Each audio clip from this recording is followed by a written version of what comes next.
سب سے پہلے تو ہم نے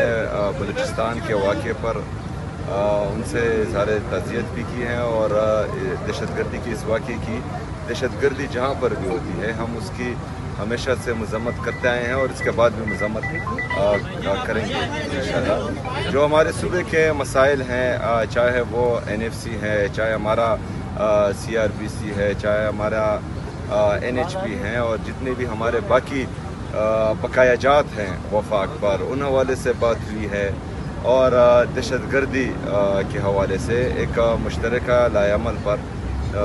بات ہوئی ہے اور جو ہمارا AIP کا تقریباً 26 ارب روپے ابھی تک خیبر پختونخوا اپنی جیب سے مرج اضلاع میں ہمارے جو قبائلی اضلاع ہیں اس میں لگا چکا ہے تو اس بارے میں ہوئی ہیں۔ بہرحال شہباز شریف صاحب نے احسن اقبال صاحب کو اور باقی ٹیم کو ہدایت جاری کر دی ہے کہ وہ مزمل اسلم صاحب سے آج ہی اس حوالے سے میٹنگ کرے اور جو ہر ممکن کوشش ہونی چاہیے کہ یہ مسئلے حل ہوں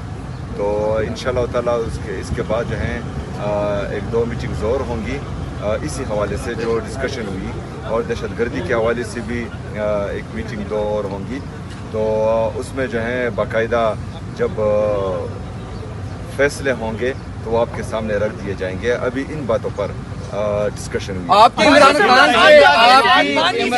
میں تھوڑا سا ایڈ کر لوں، طارق شمیر M نیوز سے۔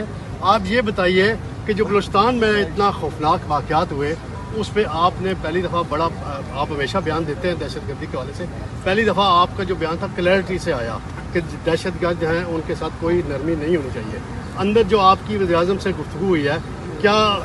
چاروں چیف منسٹر جو پرائم منسٹر کے ساتھ کوئٹہ نہ جائیں، یکجہتی کا اظہار کریں بلوچستان کے عوام کے ساتھ اور دہشت گردی کے خلاف مل کر لڑیں اور دنیا کو اور دہشت گردوں کو پیغام دیں؟ سب سے پہلی بات کہ شاید اس سے پہلے آپ جو ہیں کوئی پہاڑی ایریاز میں ہوں گے تو آپ کو کلیئرٹی سے میرے بیان سنائی نہیں دیے ہوں گے۔ کلیئرٹی سے ہم پہلے سے بول رہے تھے اور ابھی جو ہیں آپ نیچے آئے ہیں اور آپ کے کان ماشاءاللہ جو ہے وہ صحیح کام کر رہے ہوں گے تو آپ کو اس لیے کلیئرٹی سے سنائی دیا۔ ہمارے یہ سینئر بندے ہیں سر، اس طرح نہ کریں۔ ہاں اور ہماری جو کلیئرٹی ہے وہ سٹارٹ سے ہی ہے۔ دہشت گردی کا نہ ہی کوئی صوبہ ہوتا ہے، نہ ہی ملک ہوتا ہے، نہ ہی مذہب ہوتا ہے اور جو دہشت گردی کرتا ہے تو اس کی بحیثیت پاکستانی ہم سب کو مذمت کرنی بھی چاہیے اور انشاءاللہ آگے بھی کریں گے۔ میں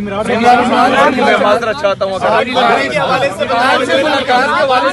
کو آپ نے کوئی ریکویسٹ کی ہے کہ میری ملاقات نہیں ہونے دی جا رہی؟ ان کی بہنوں کی جو ملاقات نہیں کروائی جا رہی، اس سے متعلق سر آپ نہیں کوئی نہیں اس کے آپ نے بھی نہیں بولا کہ مجھے ملنے دیا جائے خان سے؟ جواب تو آنے دو۔ سہیل افریدی صاحب یہ بتائیے کہ فروری کے حوالے سے آپ کو انہوں نے ٹائم فریم دیا کہ کب تک آپ کو 1000 روپے کا مطالبہ کرتے ہیں، پھر جو دہشت گردی کے حوالے سے 3% دینا تھا اس کی بات ہوتی ہے، NFC میں تبدیلیوں کی بات ہو رہی ہے، اس کے اوپر کیا موقف رکھا ہے؟ یہ تمام چیزیں جو ہیں ان کے سامنے رکھی ہیں اور جو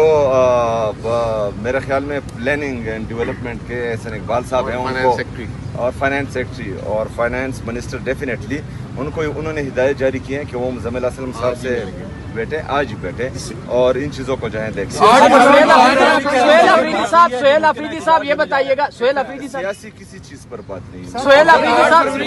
صاحب یہ بتائیے گا کیونکہ PM صاحب آپ کی سیاسی کمیٹی کی جو لوگ ہیں ان کو کہتے رہتے ہیں کہ آپ بیٹھے آئیں ہمارے ساتھ مذاکرات کریں، وزیر اعظم صاحب آج آپ کو باقاعدہ طور پہ انہوں نے کوئی بات کی ہے کہ آئیں ہمارے ساتھ بیٹھیں مذاکرات کریں، کوئی آگے کا جو ہے وہ حل نکالتے ہیں پاکستان کے لیے؟